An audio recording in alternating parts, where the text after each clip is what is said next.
All right, let's do our guided class practice.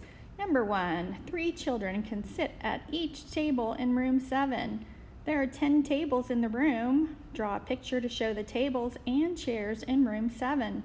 How many children can sit in room 7? Well, let's go back and look at our important information. We've got 3 children can sit at each table in room 7.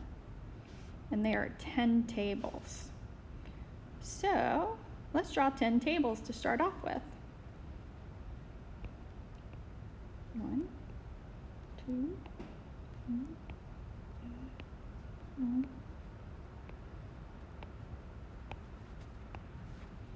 4. Okay, 10 tables. And then we can draw a picture to show the 3 children at each table. I'm just going to draw a number. I didn't leave myself much room to draw the kids sitting around. All right, how many children can sit in room 7? So our number sentence. We want to know how many groups of 3, right? So we have 10 groups of 3 equals 10 groups of 3. Oh, let me go back. Let me do some labeling. So we have 10 tables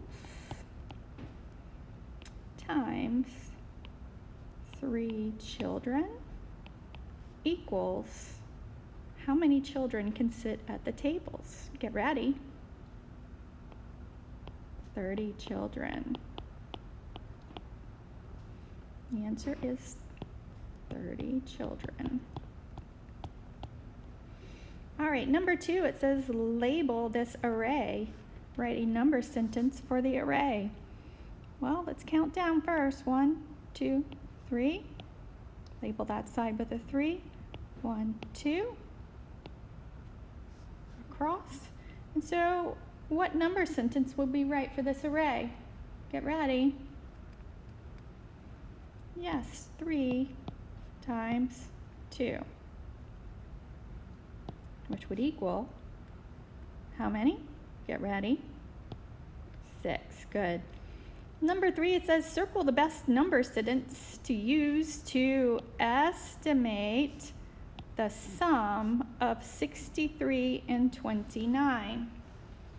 So if we were going to estimate the sum, let's just look at these numbers first. So 63 would be rounded up or down? Down, because it's 3 is below the 5. So we would round that down to 60. And 29 would be round that up or down? Up. So we'd round up to 30. So we are looking for 60 plus 30 equals 90. So this one we're going to circle. Number 4, Sandy's family ate 2.5 cakes.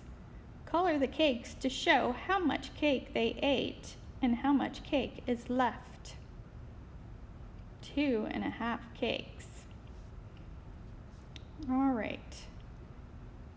So we're going to color in 1 cake, 2 cakes, and if you want, we can just do half a cake that way.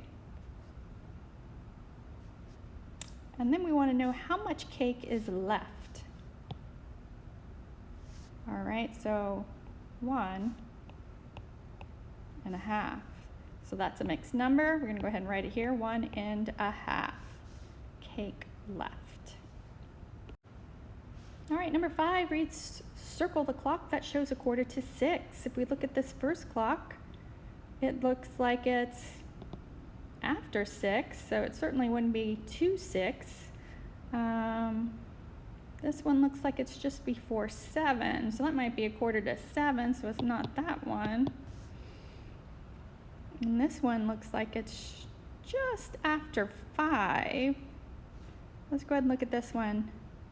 Yep, looks like that one's almost 6 o'clock, and that's 1/4 till. So we're going to circle that clock as a 5:45. Let's find the answers for number 6. Check your symbol for what you're doing. We're doing addition. 7 plus 4 equals 11. 9, 10, 11. 3 and 2 is 5, and 1 more is 6. 611. We're subtracting now. 3 cannot take away from 1, so we need to borrow from the 2. That becomes 11. 11 minus 3 equals 8. We can't take 7 from the one up top there either, so we're going to have to borrow from the 6. We're going to make that a 5. This becomes an 11. 11 minus 7 equals 4. And 5 minus nothing is 5.